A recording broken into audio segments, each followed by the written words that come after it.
Jadi soal mindset tadi tuh, mindset, behavior gitu ya, dalam suatu workforce yang misalkan di sebuah kantor, apakah itu berapapun size-nya ya, mau itu masih hitungan UMKM atau hitungan yang lebih besar gitu, atau jatuhnya ke korporasi multinasional, itu pasti sama aja prinsipnya, tapi sama aja. aplikasi pasti beda-beda ya, apakah itu Iya di manage betul. antar departemen, antar level dan lain-lain. Nah itu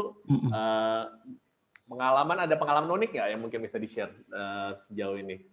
Iya, jadi gini, banyak banget ya kalau kita ngomongin perusahaan gede ya, perusahaan gede itu biasanya ada beberapa klien saya yang dia memang sudah corporate gitu ya, dia sudah corporate. Biasanya memang kalau kita ngomongin target organisasi atau culture organisasi nih gitu kan, biasanya klien tuh akan ngomongnya, wah ini saya mau ningkatin ini nih, mau ningkatin kinerja gitu ya dari divisi saya gitu atau dari corporate saya gitu. Nah itu kan nggak jelas banget gitu kan, kinerja yang mana gitu, kinerja yang seperti apa. Nah inilah dengan coaching itu ya sebenarnya kita bisa tuh biasanya yang terjadi adalah karena saya juga konsultan ya bro ya, saya juga konsultan. Dulu sebelum saya belajar coaching nih, kalau saya jadi konsultan, dia akan saya tanya nih, aspek apa nih Pak yang mau ditingkatin gitu. Oh ini kayaknya aspek ininya nih, aspek technical skill-nya gitu kan. Ya udah, saya sebagai konsultan IT kan, wah seneng tuh. Udah, saya ini, saya kasih bisa satu training, bisa satu produk gitu kan. Tuh kan, udah selesai kan, skill IT-nya udah naik gitu.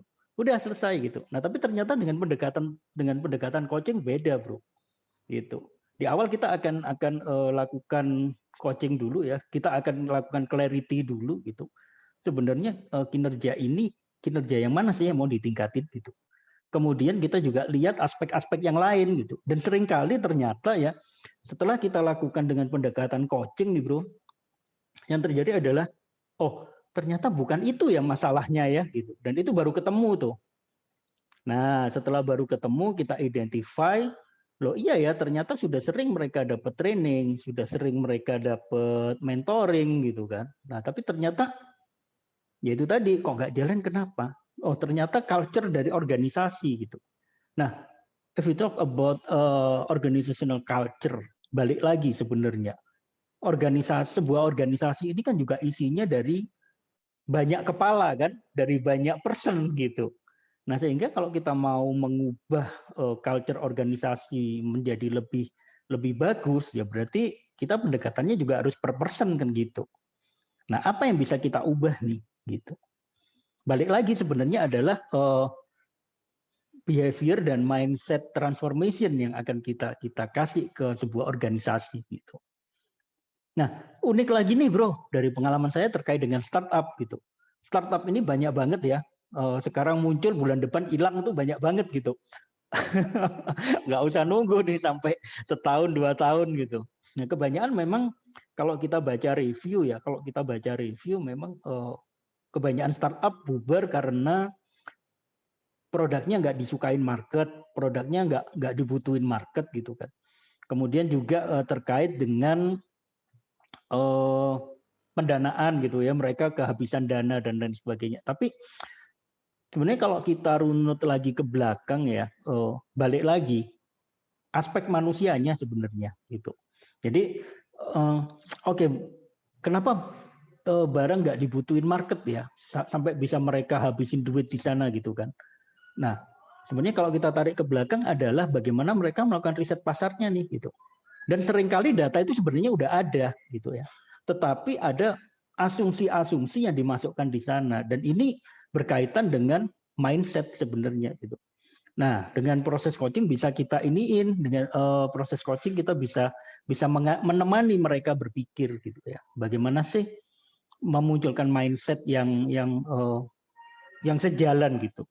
Dan seringkali kalau konsultan ataupun trainer gitu ya ataupun mentor biasanya yang mereka kasih adalah menurut ukuran si mentor itu.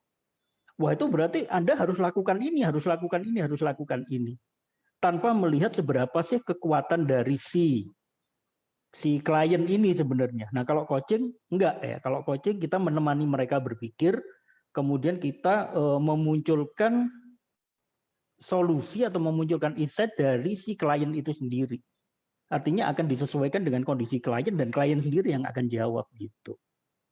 Kayak gitu sih, Bro. Itu dari pengalaman saya biasanya seperti itu. Gitu. Asik. Jadi emang empowering dari dalam ya, dan memang Yes. paketan gitu ya. Jadi hand in hand sama si kliennya sendiri gitu. Nah, kalau kita mau bangun bisnis kita nih dari tadi business building, habis itu mungkin ada overcoming challenges dan lain-lain sampai kita punya growth yang steady, itu caranya gimana? Itu kan over a course of time tuh. Nah, saya pernah baca satu quotes yang luar biasa ya, Bro ya, bahwa sebenarnya pada saat kita membangun sebuah bisnis ya, itu mindset kita di awal adalah kita membangun resource-nya ya, kita membangun orang-orangnya, kita membangun people-nya dulu nih sebenarnya gitu. Karena tanpa people yang bagus, gimana bisnis itu bisa grow gitu kan? Gimana bisnis bisa growing gitu? Kita akan kasih people development tidak hanya dengan cara training, kemudian mentoring, kemudian coaching yang sifatnya itu hanya sesaat gitu kan. Nah, kita biasanya analogikan kayak gini nih, Bro. Ibaratnya ada klub sepak bola nih gitu kan. Gitu. Klub sepak bola kan selalu didampingi seorang coach. Artinya dari awal nggak hanya setelah oke, Anda didampingi seorang coach hanya kalau mau kejuaraan ya gitu kan, enggak gitu kan. Artinya si coach ini memang dia melekat gitu. Nah, dalam membangun bisnis ya. Kalau dari startup itu rata-rata mereka memang scratching banget gitu. Nah, ini saat yang pas sebenarnya kalau dari pengalaman saya. Dan ini saya terapkan di inkubator kampus saya gitu, dan juga ini memberikan satu insight ke saya bahwa membangun bisnis harus diawali dengan mindset yang benar dulu gitu. Ya, seringkali mereka bangun bisnis, mereka masuk inkubator, oke, Anda akan bangun bisnis ya, mau bangun bisnis apa gitu. Oh, saya mau bangun bisnis ini. Oke, alasan Anda apa? Ya karena pasar butuh ini gitu. Jarang banget, Bro, yang ditanya di awal, apa sih arti penting membangun bisnis ini untuk Anda gitu. Ya. Jadi kalau coaching ya, klien atau si person ini dia menjadi center, Bro. Bukan bisnisnya yang jadi center. Yang jadi center adalah mindset si foundernya ini gitu. Nah, ini yang saya lihat kalau di inkubator itu jarang banget ada pertanyaan seperti itu. Pada saat mereka masuk ke sana, mesti yang ditanya, oke, Anda mau bangun bisnis apa gitu? Oh, saya mau bangun bisnis aplikasi nih, saya mau bikin satu aplikasi gini gitu kan. Nah, kemudian biasanya ditanya lagi, oke, customer Anda siapa? Market Anda siapa? Kenapa market butuh itu gitu. Nah, inilah yang akhirnya begitu mereka kepentok, ya sudah gitu, bubarlah mereka. Gitu. Tapi coba ini saya terapkan dan akhirnya berhasil, Bro. Di awal saya tanya dengan pendekatan coaching ya, saya tanya mereka, apa sih arti penting Anda membangun bisnis ini untuk Anda gitu ya. Jadi ke personnya nih, secara emosional apa sih yang dia cari sebenarnya gitu. Oh, saya kepingin menyenangkan orang tua. Oke. Oh, saya kepingin dapat duit banyak gitu. Itu pun masih bisa dikejar. Apa pentingnya dengan Anda punya uang banyak? Sebenarnya apa sih visi Anda ke depan gitu?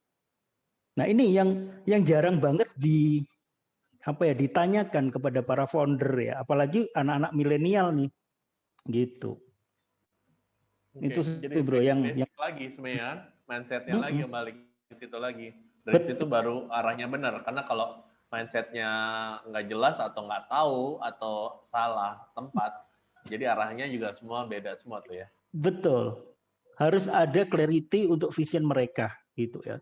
Visi mereka mau jadi apa? Seringkali yang ditanyakan itu adalah visi bisnisnya gitu. Anda mau bisnis Anda 10 tahun ke depan mau jadi apa sih gitu. Itu pertanyaan yang oke sebenarnya, tapi lebih ke arah bisnisnya. Padahal bisnis ini dibangun oleh manusia nih gitu. Dan manusia punya rasa, manusia punya visi juga gitu kan. Nah, kalau bisnisnya nggak sesuai dengan visinya, nah ini yang jadi awal kehancuran sebenarnya, bro. Gitu, bro. Betul. Kayaknya itu kalau aku coba ingat-ingat lagi pengalamanku, relate banget ya soal itu. Nah Dan ini. memang semuanya itu jadinya jadi refresh banget nih yang kamu share semua, dan jadi belajar juga akunya tentang itu. Kita biasanya kan ngerjain iklan sama dokumenter lah gitu, kebutuhan corporate dan lain-lain gitu. Jadi emang serunya adalah itu kita bisa setiap project kita belajar satu hal, timnya juga tim yang ready gitu ya, emang gitu. Habis itu kayak misalkan aku harus bikin tentang laut, aku belajar tentang terumbu karang, atau harus bikin tentang industri ini, harus belajar lagi kayak gitu-gitu. Dan yang beruntung sebenarnya kalau aku refleksi sedikit, ini nyambung sama yang tadi semua kamu cerita nih. Oh ya tadi ya thank you, ada yang nanya, nanti abis ini kita jawab sebentar. Oke. Kita coba grow yang lain abis tadi growth, kita grow yang lain. Abis itu kita bikin mulai footage compound gitu ya. Abis itu bank image bank. Abis itu juga kita bikin juga mulai merambah ke art cafe gitu. Jadi kita punya kopi cakep yang mantap.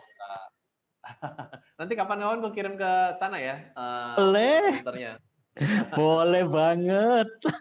Ya gitu. Kita bikin kopi cakep, konsepnya art cafe. Jadi kita dengan beans terbaik Indonesia, kita bikin itu memang lebih ke art gitu. Jadi aku terinspirasi sama gerakan pop art, dan dari situ kita bikin create menunya. Ini joinan sama beberapa teman dan memang sama-sama suka kopi gitu. Dan fokus memang di kopi Indonesia karena memang kopi kita enak gitu. Kita ada kopi susunya, beli kasep, kita ada juga Dayu Jegek, beans dari Bali, Kintamani, kita bikin buat Americano, kayak gitu-gitu.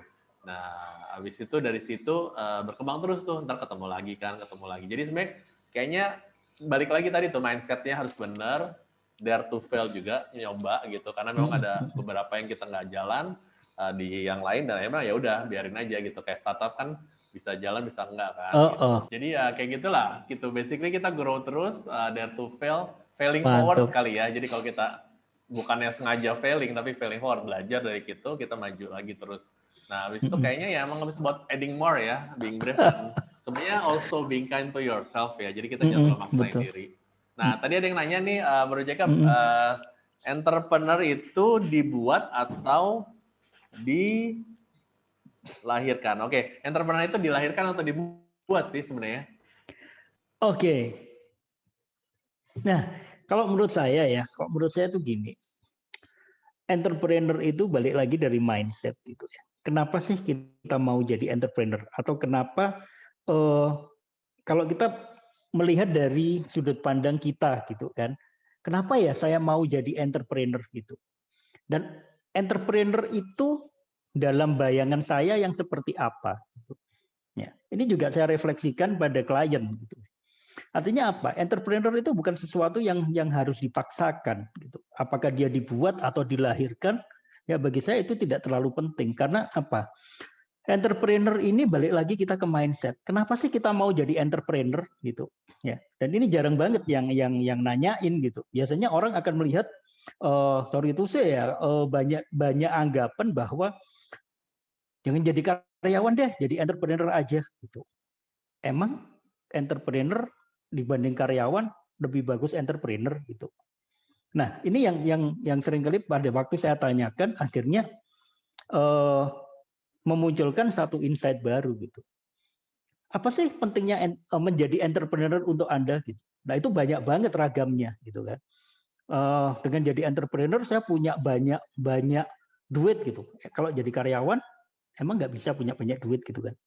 Nah, gitu. Balik lagi gitu. Kenapa entrepreneur harus dibentuk atau harus dilahirkan? Bagi saya jauh lebih penting adalah mengapa mau jadi entrepreneur. Itu dulu gitu. Nah, nanti barulah tergantung dari orangnya gitu. Oh, saya mau jadi entrepreneur karena saya punya visi seperti ini gitu. Nah, barulah kita akan kalau coaching ya, kita akan tanyakan yang berikutnya. Yang sekarang sudah Anda miliki apa? Anda sudah punya apa? Oh, saya sudah punya mindset entrepreneur. Saya sudah punya jaringan, saya sudah punya ini, saya sudah punya ini, saya sudah punya ini misalnya. Oh, itu adalah modal dasar untuk menjadi entrepreneur gitu. Nah, berarti kan sebenarnya dia ini sudah punya modelnya. Tinggal sekarang apa yang Anda butuhkan untuk menjadi entrepreneur yang menurut Anda adalah entrepreneur ideal gitu. Ya. Karena beda banget, Bro. Kalau kita nanya entrepreneur yang ideal, menurut saya dan menurut Bro George ini beda. Gitu. Sama dengan kalau kita nanya, Anda pengen apa? Saya pengen sukses. Pada saat kita nanya, sukses menurut Anda seperti apa sih? Gitu. Itu seringkali orang bingung loh ditanya kayak gitu. Ya. Oh, saya pengen sukses coach gitu. Oke. Menurut Anda sukses yang seperti apa? Nah, ini pertanyaan ini juga berdampak, Bro. Pada saat kita bertanya misalnya, sukses itu yang kayak apa? Maka dia bisa jadi meletakkan indikator sukses menurut buku, menurut orang lain, menurut quotes, menurut apa yang dia lihat gitu kan. Tapi kalau sekarang pertanyaannya saya ubah dikit nih. Apa indikator sukses menurut Anda? Nah, maka ini kan menurut pikirannya dia nih, Bro. Nah, ini. Jadi apakah dilahirkan ataukah dibentuk? Balik lagi, kalau memang dia memang punya mindset entrepreneur, dia memang punya passion menjadi entrepreneur, maka entrepreneur ini dilahirkan. Dilahirkan dari siapa? Dari mindsetnya dia. Tapi kalau dia terpaksa menjadi entrepreneur, ini hal yang berbeda banget. Contoh nih, ya, saya awal-awal pandemi saya ikutan bikin charity nih, Bro. Ya, kita punya namanya Sahabat Sejati ya. Jadi para coach tuh, para certified coach ya, itu bikin charity ke orang-orang yang mau coaching nih gitu, mau kita coaching gratis gitu ya, free. Wah, itu enak banget tuh gitu. Nah, itu banyak banget yang akhirnya mereka terpaksa dalam tanda kutip menjadi entrepreneur karena di PHK. Nah, kalau seperti ini berarti dia dibentuk oleh apa? Dibentuk oleh keadaan mereka gitu. Dan ini pun pada saat kita coaching baru mereka muncul, oh iya ya, saya jadi entrepreneur karena terpaksa gitu. Nah, ini akhirnya memunculkan ke depan ya, memunculkan satu potensi bahwa ya next kalau mereka udah ada pekerjaan lagi mereka akan stop sebagai entrepreneur gitu. Karena apa? Visinya balik lagi, visinya, mindsetnya bukan mindset entrepreneur, tapi ini adalah entrepreneur yang dilahirkan gitu. Beda kalau yang dibentuk keadaan. Beda misalnya mindset saya, oke, saya mau jadi entrepreneur nih. Kenapa? Visi saya seperti ini. Nah, saya butuh apa untuk menjadi ideal seperti itu? Oke, saya butuh lingkungan. Nah, ini udah beda lagi. Saya butuh lingkungan. Ya, dulu di awal-awal saya pernah menerapkan itu untuk diri saya, Bro. Oke, saya mau jadi entrepreneur, tapi saya nggak mau lama-lama belajar jadi entrepreneur dari bawah gitu. Saya harus punya growth yang cepat. Gimana caranya? Saya harus banyak ketemu orang kaya nih. So simple aja kan. Kalau kita mau bangun bisnis, di mana kita bisa dapat ilmu bisnis. Kalau saya sekolah bisnis lagi, ya background saya dari IT, ya. Dan di awal dulu saya bangun satu company consulting gitu kan, IT consulting. Setelah saya stop dari karyawan ya, wah itu saya udah merasa kayak dewa, Bro. Ya, wah ini saya udah punya ilmu teknikal nih gitu. Saya kerjasama dengan teman bikin satu konsultan gitu, dan alhamdulillah 6 bulan kita berjalan ya, dan kita dapat satu pembelajaran ya, kita rugi 600 juta nggak bisa makan, Bro. Gitu. Nah ini akhirnya oh apa sih yang kita nggak punya? Ternyata ilmu bisnis gitu. Nah di mana saya bisa belajar ilmu bisnis? Ya dari para pebisnis.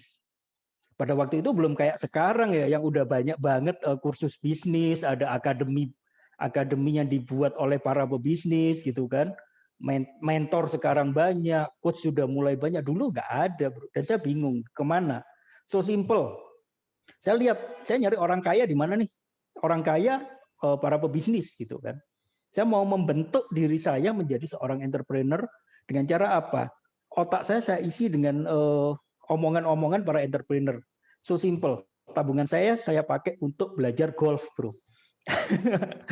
Kenapa? Karena di lapangan golf itu banyak banget pejabat, banyak banget pengusaha gitu ya. Dan saya setiap hari saya nggak main golf ya. Saya cuman driving aja sih sebenarnya gitu ya. Saya driving aja, saya ngobrol dengan mereka gitu.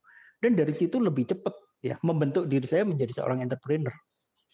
Gitu. Jadi dilahirkan dari mindset kita, dibentuk oleh ekosistem dan oleh environment kita. Gitu. Nice. Oke, jadi itu Bro, sebenarnya shaping ourselves ya, jadi intinya. iya, bener. Bro, saya punya satu curiosity nih, bro. Ya, terkait dengan bisnismu nih, bro. Yang erat kaitannya dengan kreatif-planner ya, dengan kreatif-planner gitu. Ya. Nah, saya juga kepingin denger nih, bro. Ya, kreatif-planner itu sendiri kalau dari pengalamanmu ya, bekerja sama dengan para talent kreatif itu ya seperti apa, bro? Mungkin ya itu tadi sebenarnya kembali lagi harus cukup jelas sebenarnya ruang-ruangnya kita di mana gitu kan. Kalau kita bekerja dalam konteks seperti ini, kita tempatkan seperti ini gitu. Jadi kalau di konteks yang beda, kita belum tentu bisa pakai ini di sini gitu. Jadinya gitu loh. Kalau misalkan kita konteksnya di sini, kita pakai yang ini. Kalau yang ini begini. Jadi kita harus cukup bisa membaca situasi sih pengalamanku. Dalam artian nggak selalu replicable. Kalau replicable dalam artian replicable yang kaku ya. Gitu ya. Kalau misalnya bikin ini udah berhasil di sini, oh di sini bikin sama persis, belum tentu jadi. Belum tentu jadi itu. Jadi kita harus bisa ngerti tadi itu yang kamu bilang juga market research-nya harus tepat ya kan. Kita bikin branding yang tepat. Jadi kayak ada apa ya? Kayak oke, kita udah godok nih visibility study misalkan untuk starting new gitu. Tapi kita harus lihat nih, tembak dulu yang mana nih. Kita harus jelas target audience kita gitu. Kalau aku bikin suatu iklan atau corporate video buat perusahaan manapun, aku jelas tanya dulu nih, target audience-nya untuk ini apa? Kayak gimana? Gitu loh. Ya kita harus sesuaikan dengan benar. Karena kita ngomong cara bahasa yang begini, ntar nggak masuk yang sini gitu. Nanti kita malah jadi miss, dan kasihan juga aku nggak pernah mau bikin suatu iklan atau corporate video atau produk apapun bentuknya keren buat aku jadi portfolio yang bagus tapi klien nggak bisa pakai, percuma juga. Iya. Jadi kita asik juga ya kayak gitu ya. Oke, keren. Oke. Kalau kamu mau share dari obrolan kita nih, kalau kamu kasih your remarks, your wrap up gitu, mungkin seperti apa, bro? Iya, kalau saya sih lebih melihat seperti ini, bro ya, bahwa kita ini ya, entah itu kita sebagai milenial ataupun kita sebagai yang sudah senior gini ya, tapi setidaknya kita hidup di dunia para milenial gitu ya, bukan milenial yang hidup di dunia kita sebenarnya, tapi kitalah yang hidup di dunia milenial gitu. Dan kita juga harus memahami bagaimana cara berpikir milenial gitu ya. Apalagi di bisnis kita nih, bro ya. Di bisnis kita yang mayoritas juga adalah anak-anak milenial gitu kan. Dan juga kalau kayak saya, kayak Bro George ini kan juga lebih banyak membantu orang-orang milenial juga ya. Gitu. Entah itu membantu mereka untuk mencapai visinya atau membantu mereka membangun bisnisnya gitu ya. Balik lagi sebenarnya yang harus kita lihat adalah bagaimana kita bisa memahami mindset mereka, ya, mengerti alur berpikir mereka, gitu. Dan apapun area pengembangan mereka harus balik lagi pada transformasi mindset dan transformasi behavior, gitu. Itu aja sih, bro. Kalau dari saya, bro. Jadi putting the right path dan controlling it with our own mindset lagi baliknya. Dan itu proses two way antara coach dengan klien ya. Gitu intinya. Dan kliennya adalah personifikasi, bukan sebuah company, tapi si person ini, dan dari situ dia akan bisa bikin perubahan-perubahan atau advancement dengan timnya dan stakeholders-nya yang dibalik tadi ya, gitu ya. Oke, nice so much. Thank you so much, Bro Jacob. Ini asik banget obrolan kita. Always a pleasure to have you. So once again, thank you so much buat teman-teman yang nyimak. Thank you, Bro Jacob. Thank you. Makasih banyak. Thank you teman-teman semua. Sukses buat kalian.